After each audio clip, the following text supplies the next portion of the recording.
We're going to go off schedule again for a little bit. I wanted to introduce someone to you who has been instrumental in actually helping us raise money to put on these conferences, as well as help to fund research that we award to our young investigators. We met him, oh gosh, what is it, about 8 years ago, I think? 9, okay. His name is Ryan Diem. He's a former right tackle for the Indianapolis Colts, and he has been a part of the Allie and Friends golf outing with us for a number of years. And I invited him here because I wanted him to meet you, meet your kids, and to just introduce himself. And he's like our gentle giant. He's just been a wonderful person and a wonderful support for neuroblastoma, and I wanted him to meet you. Thank you. Thank you, Pat. That was very sweet. Thank you guys for having me. It is an honor to be here. You're probably wondering, I mean, Pat covered it pretty well, but you're wondering, why am I here? As Pat said, I've played in the NFL for 11 years. I was with the Colts from 2001 to 2011. And during that time, we decided that my wife and I, we wanted to get involved with the cause and kind of really dig into it and help out and raise some awareness and raise some funds. So about 9 years ago, we're contacted by Pat and Scott Juicin, and Scott and his wife set up this little golf outing, and it was the first one. And it was a benefit for a girl named Allie Neff, who was a close family friend of theirs.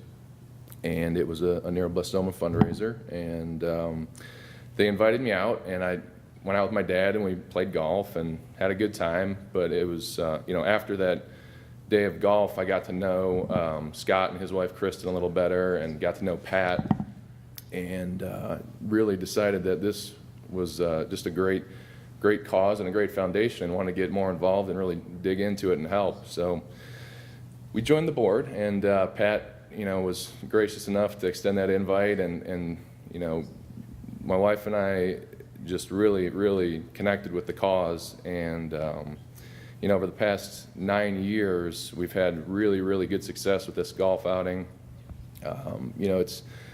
It's something where, when you look at the culture I came from with the Colts and Coach Dungy, it was very important for us to get out in the community, find a cause you could connect with, and help use your platform to raise awareness. And this was ours. And throughout the years, we've had several teammates: Jeff Saturday, Peyton Manning, Dallas Clark. The list goes on and on. Guys that have come up to support, because that's what we did within the Colts. We'd support our teammates and support the foundations they were working with. And so I'm not here to brag that they were there, but they have helped bring a lot of exposure to neuroblastoma. And over the past 9 years, we just cracked this year the $1 million mark for money raised. So.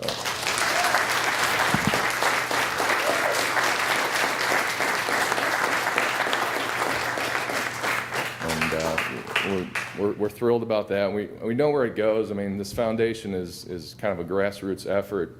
Pat, she pours her heart and soul into this foundation, and it's nice to come out here and see where it's going. And this is fantastic. I mean, I feel like I'm up here wasting time because there's so many more important people here that need to speak. But I just wanted to kind of update you guys on what we've done, and really just encourage you families that are kind of going through this to make it a fun deal, to maybe start raising some funds, direct them towards CNCF. You guys all know the value of this foundation. We've had so many different kids that have come out to the golf outing and kind of demonstrate what they've done. Carly Rodriguez, her mom's over here. She does a lemonade stand. Anna O'Connor came out with her jewelry and showed us what she was doing with that, and all the money went to CNCF. And later on today, I think you're going to meet another neuroblastoma kid named Johnny Lasardo. Incredible talent. He's a senior in high school now? He's going to sing and dance for you guys. He's unbelievable. So like anything that you can do as a family to help raise some funds. It doesn't have to be a huge celebrity golf outing. It can be a lemonade stand. It all goes to a great cause, as you know, and we're we're just thrilled to be a part of it, and you know, we got to help find a cure, so just keep pushing, guys. Thank you.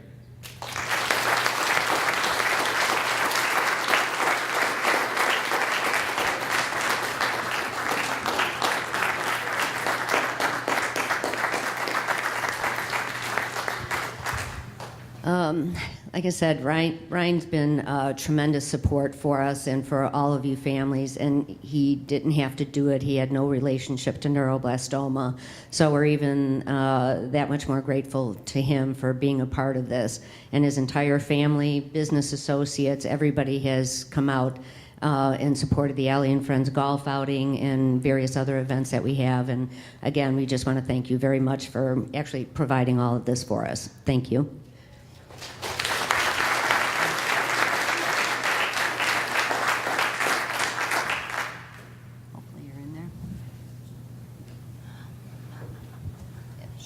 Oh, perfect. Yeah. Okay. I don't know if you guys can even see me. Should we get you a stand right step here? I'll do your introduction. Our next speaker, I think it's at the bottom. Yeah. Our next speaker is Dr. Hilary Van Horn Gatlin, and she is a licensed clinical psychologist who has specialized in pediatric psychology and works with patients with chronic and life-threatening medical conditions. She has worked with CNCF for 4 years now and looks forward to this time with the participants all year long. She is currently practicing at Kaiser Permanente and lives outside of Sacramento with her husband Billy and 13-month-old daughter Catherine. And I asked her to come and talk, because again, sometimes our talks get pretty heavy and intense, and I wanted another aspect of neuroblastoma to be covered, and we're going to be talking about the emotional strains of having a child with cancer. Hilary. Well, thank you all. I also have to thank you for having me, because this is my first night of sleeping through the night. I did not bring baby with me, so thank you. So today we're going to be talking about the emotional strain of childhood cancer. The reality of this is you're all familiar with it already. You're living it every single day. Part of what I'm asking you to do today is raise your own awareness of what you're actually going through and where you might be able to use a little bit of support, or maybe a little bit more support. Oftentimes, we're in such survival mode while we're going through treatment that we fail to really think about the emotional repercussions until we have that moment of silence, and then it can feel very overwhelming. Out of curiosity, how many people here have a child who is a survivor, so has completed treatment? Okay. And how many people here are currently going through treatment? Okay, thank you. That helps me. Thank you. So one of the things that we talk about, and I love this quotation, is for the family with cancer, the problem is not often survival in the future, but survival right now. So regardless of where you are on this journey, it's making it through today. It's making it through this week. It's making it through the scan that you've got coming up. It's great to think about where we're going to be 5 years down the road, 10 years down the road, really looking at what we're hoping to have, what we're hoping to see within our family, but really we're focusing on the right here and now. So what do we mean by survival? In the adult cancer population now, survivor is kind of a squiffy word. But when I'm talking about survival, we're talking about both your immediate adjustment to wherever you are on this journey, as well as your long-term adjustment. And that includes a lot of different things, including obviously physical survival, psychological and emotional outcomes, social outcomes, friends, adaptive functioning, whether you're in school or trying to get a job right now versus in the future. What does that look like? And for adulthood, for our children and our adolescent young adult populations, what does this look like in terms of their relationships in the future? So primarily what we're going to be talking about is who's affected, when, and what we can do about it. So is your child the only person in your family that's affected by their neuroblastoma? No? No? Unfortunately, the general population would believe that to be the case. So a lot of this, it's your job to do some education, even though you probably don't feel like it from time to time. So we know that both the parents are affected, siblings, extended family, friends and classmates. Anybody who is touched by you, who's touched by your family, who's touched by your child is going to be affected by this diagnosis in very different ways. And we ask everybody to be aware of all the different pieces that can really affect you and how you manage all the stress that comes with both treatment and survival. So when we begin to see the emotional strain, I want to cover everything from current people who are in treatment through survivorship. So firstly, we're going to talk about developmental issues. During treatment, one of the things that we're looking at is the change in your routines and roles.